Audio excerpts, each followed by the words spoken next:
Start होते ही Iraq की एक सिटी हाट्रा जिसका नाम होता है उसे दिखाया जाता है। वहाँ पर मुख्तलिफ चीज़ों की खोज के लिए खुदाई हो रही होती है और वहाँ पर ही फादर मैरिन को दिखाया जाता है। वो भी वहाँ पर बाकी लोगों के साथ खुदाई कर रहे होते हैं।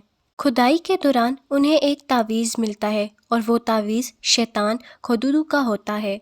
ये एक बहुत बड़ा शैतान है जो गर्मियों के मौसम में सूखापन और गर्मी लाता है और बारिश के मौसम में टिड्डियों का तूफान लेकर आता है। ये टिड्डियाँ लाखों की तादाद में होती हैं और सारी फसलों पर हमला करके सारी फसल तबाह कर देती हैं, जिसके नुकसान में गुर्बत बढ़ जाती है और खाने पीने की चीज़ें कम पड़नी शुरू हो जाती हैं, जिससे लोग भूखे मरना शुरू हो जाते हैं। साथ ही फेजुजू का एक बहुत बड़ा दुश्मन है जिसका नाम लेमेश्टू है।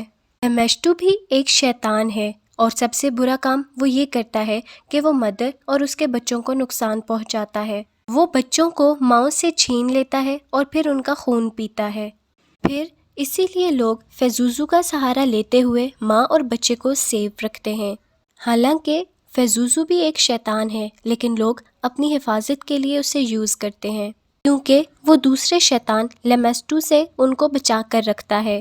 फिर फादर को दिखाया जाता है जो एक ऐसी जगह पर पहुंचते हैं जहां पर शैतान फेजुजू का स्टैचू होता है और वहीं पर दो कुत्ते आपस में लड़ रहे होते हैं और ये इस बात का इशारा होता है कि दोनों शैतान आपस में लड़ रहे हैं, दोनों शैतान यानी फेजुजू और लेमेस्टू। इसके बाद जॉर्ज टाउन दिखाया जाता है और वहाँ पर क्रिस मैकनीली को दिखाया जाता है जो मूवी का एक कैरेक्टर प्ले कर रही होती हैं। उस मूवी के डायरेक्टर बर्ग स्टूडेंट्स पर कोई मूवी बना रहे होते हैं। इसकी एक 12 साल की बेटी रीगन होती है। ये एक बहुत फेमस एक्ट्रेस होती है जिसके पास दुनिया की हर चीज़ होती है, दौलत, शोहरत और सब कुछ। फिर नेक्स्ट सीन में दिखाया जाता है कि दोनों माँ बेटी साथ होती हैं और फिर क्रिस को अपनी बेटी के टॉयज़ में से एक ओजा बोर्ड मिलता है। क्रिस इसके बारे में अपनी बेटी से पूछती है जिस पर वो जवाब देती है कि मैं अक्सर इससे खेलती हूँ। तो क्रिस उसे कहती है कि ये खेलने वाली गेम नहीं है। तो वो जवाब देती है कि मैं अकेली नहीं खेलती बल्कि मेरे साथ कैप्टन होडी भी ये गेम खेलते हैं। फिर उस पर क्रिस कहती है कि चलो अब हम दोनों ये गेम खेलते हैं और तुम मुझे बताना कि ये कैसे खेली जाती है। जब वो खेलने के लिए उसके पास जाती है तो वो खुद ब खुद उससे कहीं दूर चला जाता है। वो इस चीज़ को मजाक में लेती है और अपनी बेटी को कहती है कि मुझे लगता है कि तुम मेरे साथ ओजा बोर्ड नहीं खेलना चाहती। उसकी बेटी जवाब देती है कि मैं नहीं बल्कि कैप्टन चाहते हैं कि तुम ये गेम ना खेलो। क्रिस उसकी इस बात को सीरियस नहीं लेती और मजाक समझती है। फिर दिखाया जाता है कि क्रिस सो रही होती है और उसके पास किसी की कॉल आती है।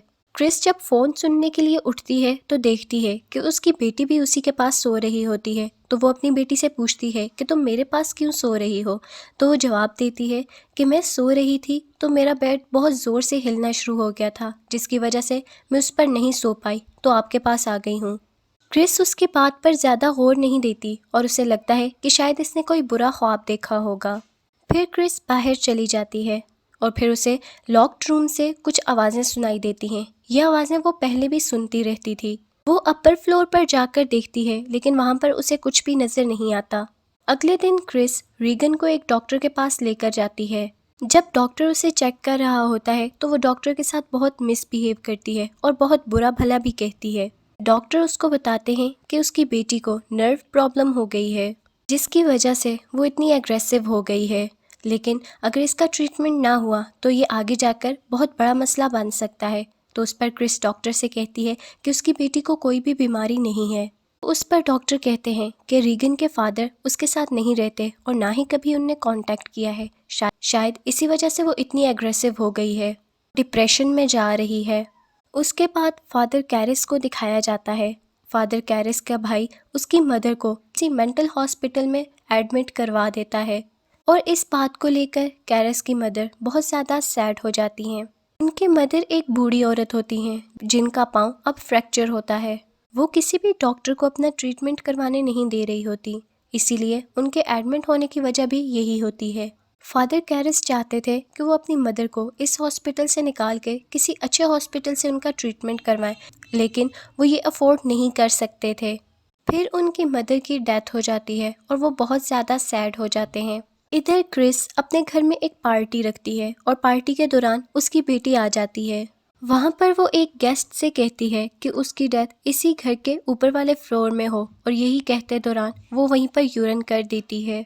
क्रिस उसे वहाँ से लेकर जाती है, उसे नहलाती है और फिर उसे उसके बेड पर लेटा देती है। क्रिस के जाते ही रीगन का बेड दोबारा से हिलना शुरू हो जाता है, जिस पर वो ज़ोर ज़ोर से चिल्लाना शुरू करती है। क्रिस ये सब कुछ देख रही होती है, लेकिन उसे कुछ भी समझ नहीं आ रहा होता। वो उसे दोबारा डॉक्टर्स के पास लेकर जाती है। डॉक्टर्स दोबारा से उसके बहुत सारे टेस्ट करते हैं। उसे बहुत सारी तकलीफ़ों का सामना भी करना पड़ता है, लेकिन उसके सारे टेस्ट बिल्कुल नॉर्मल होते हैं। दिन ब दिन रीगन की तकलीफ़ों में इजाफा हो रहा था और अब तो कोई उसे हवा में उछालता रहता था। इस वक्त रीगन सिर्फ यही चिल्ला रही होती है कि मुझे बचा लो, मैं मर जाऊंगी। लेकिन क्रिस कुछ भी नहीं कर पाती और देखते ही देखते रीगन पोजेस हो जाती है और डॉक्टर के कंट्रोल से भी बाहर हो जाती है। डॉक्टर उसे नींद का इंजेक्शन देकर गहरी नींद सुला देता है। क्रिस जब डॉक्टर के पास से घर वापस आती है तो उसे पता चलता है कि उसके डायरेक्टर बर्ग छत से गिरकर मर गए हैं। इस वक्त बर्ग रीगन के पास ही होता है ताकि वो अकेली ना रहे, लेकिन रीगन सीढ़ियों से उल्टी होकर नीचे उतर रही होती है, जो कि बहुत अजीब तरीका होता है। और इसी दौरान उसके मुंह से ब्लड भी आ रहा होता है और क्रिस ये देखकर बहुत हैरान हो जाती है। अब डॉक्टर्स और साइकेट्रिस्ट भी ये देखकर बहुत हैरान थे कि इसके सारे टेस्ट बिल्कुल नॉर्मल हैं, तो इसे आखिर बीमारी क्या है। इसीलिए वो सब मिलकर क्रिस को मशवरा देते हैं कि वो जादू तोड़ने वाले के पास जाए और इसका एग्जोर्सिज्म करवाए। आगे हमें दिखाया जाता है कि क्रिस से मिलने विलियम आते हैं, तो बर्ग का केस हैंडल कर रहे होते हैं। वो इस केस के बारे में क्रिस से जानने के लिए आते हैं और साथ उसे ये भी बताते हैं कि इस केस में बहुत सारी अजीब चीज़ें भी हुई हैं। वो सारी बातें बिल्कुल क्लियर बताती है और बताती है कि उस टाइम उसकी गर्दन बिल्कुल टर्न हो गई थी और ये शैतान का सिंबल था। वहाँ से विलेन के जाने के बाद कहते हैं रैगन के रूम में से बहुत ज़्यादा चिल्लाने की आवाज़ें आती हैं। क्रिस जब रूम में जाती है तो देखकर वो बहुत ज़्यादा हैरान हो जाती है कि उसकी बेटी ने अपने आप को बहुत ज़्यादा ज़ख्मी कर लिया है, मुसलसल ज़ख्मी किए जा रही है। जैसे ही क्रिस उसे रोकने के लिए आगे बढ़ती है तो वो क्रिस पर भी हमला कर देती है। इतनी ही देर में उनके सर्वेंट्स भी वहाँ पर पहुँच जाते हैं और दरवाज़ा खुद ब खुद बंद हो जाता है। रूम में रखा हुआ सोफ़ा खुद ब खुद दरवाजे के पीछे जाकर मजबूती से दरवाजे को बंद कर देता है और रूम में रखी हुई अलमारी खुद ब खुद क्रिस की तरफ आ रही होती है। लेकिन ठीक वक्त पर क्रिस वहाँ से हट जाती है और ख़ुद को बचा लेती है। उसी वक्त उसकी बेटी अपना सर पूरी तरह से पीछे टर्न कर देती है, जो कि बहुत अजीब बात थी। रीगन बर्ग की आवाज़ में क्रिस को कहती है कि देखो तुम्हारी करैक्टरलेस बेटी ने मेरे साथ क्या किया है। सुनकर क्रिस फौरन समझ जाती है कि बर्ग को भी उसी शैतान ने मारा है। रीगन पर किसी शैतान का बहुत बुरा साया है और रियलिटी भी यही होती है, रीगन को किसी शैतान ने पोजेस कर लिया होता है। उसके बाद क्रिस फादर कैरन से मिलती है और कहती है कि वो उसकी बेटी पर एग्जोर्सिज्म करे। फादर कैरिस पहले तो नहीं मानते, लेकिन क्रिस के ज़्यादा इंसिस्ट करने पर फिर वो मान जाते हैं। जब फादर रीगन के पास जाते हैं तो उस वक्त वो शैतान बुरी तरह रीगन पर हावी हो चुका होता है। शैतान कैरिस की मदर की डेथ की वजह से उसे बहुत ज़्यादा इरिटेट करता है। वो सोचता है कि रीगन को मेरी मदर की डेथ के बारे में कुछ नहीं पता था, लेकिन उसने सब कुछ बिल्कुल सच बताया है, तो फिर उसे यकीन हो जाता है कि इस पर किसी शैतान का साया है। लेकिन यहाँ पर प्रॉब्लम ये था कि एग्जॉर्सिज्म करने के लिए पहले चर्च से परमिशन लेनी पड़ती है और उन्हें प्रूफ देना पड़ता है कि जिस पर वो एग्जॉर्सिज्म कर रहे हैं उस पर असल में किसी शैतान का साया है। रीगन की बॉडी पर लिखा हुआ होता है हेल, और क्रिस का फादर कैरिस को ये बताना कि बर्ग की भी ऐसे ही डेथ हुई है। इन बातों को सुनते ही फादर कैरिस को इस बात पर यकीन आ जाता है कि रीगन को किसी शैतान ने पोजेस किया हुआ है। फादर कैरिस रीगन की रिकॉर्ड की हुई बातों को सुन रहे होते हैं और उसमें वो फादर मैरिन का नाम भी लेती है। फादर कैरिस चर्च से एग्जॉर्सिज्म करने की परमिशन ले लेते हैं, लेकिन चर्च उनके सामने ये शर्त रखती है कि वो अपने साथ पहले किसी एक्सपीरियंस्ड फादर को साथ रखें जिन्होंने पहले ये काम किया हुआ हो। चर्च फादर कैरिस के साथ फादर मैरिन को ही भेजते हैं और जब फादर मैरिन उस घर में जाते हैं तो उन्हें रीगन की बहुत सख्त चिल्लाने की आवाज़ें सुनाई देती हैं। फादर मैरिन फादर कैरिस को कहते हैं कि उन्हें फ़ौरन ही एक्सॉर्सिज्म स्टार्ट करना चाहिए और फिर वो लोग स्टार्ट कर लेते हैं। जैसे जैसे इस प्रोसेस को स्टार्ट किया जाता है रीगन बुरी तरह चिल्लाना शुरू कर देती है। वो चीखते हुए ही फादर कैरिस और अपनी मदर को बुरी तरह अब्यूज़ करती है और फिर इतने में बेड बुरी तरह मूव करना शुरू कर देता है और उनके सामने ही बेड हवा में उठने लगता है, लेकिन वो एक्सॉर्सिज्म को स्टॉप नहीं करते। उसके बाद बेड नीचे आ जाता है और अब वो शैतान अपनी शैतानी ताकतों से कमरे में पड़ी चीज़ों को इधर उधर फेंकना शुरू कर देता है। फादर मैरिन को भी अब्यूज़ किया जाता है और रीगन के हाथ की सारी पट्टियाँ खुल जाती हैं। रीगन हवा में उड़ना शुरू कर देती है। दोनों फादर बहुत मुश्किल से उस पर कंट्रोल करते हैं और उसे वापस नीचे लाते हैं।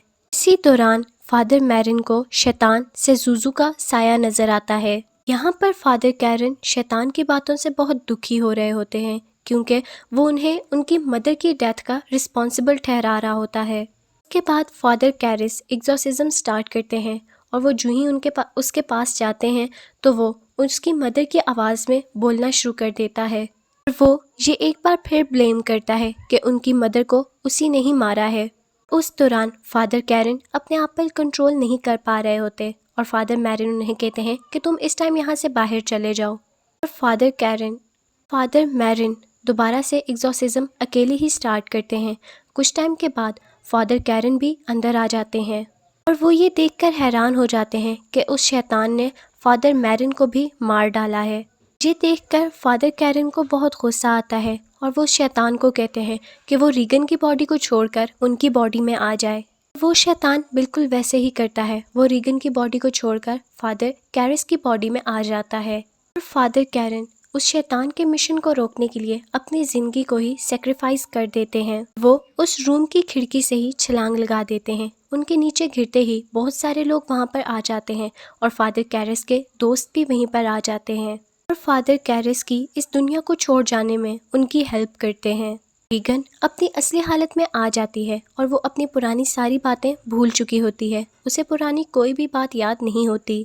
कुछ दिन गुजर जाने के बाद रीगन उस जगह को छोड़कर अपनी मदर के साथ कहीं और चली जाती है और इसी के साथ मूवी एंड हो जाती है।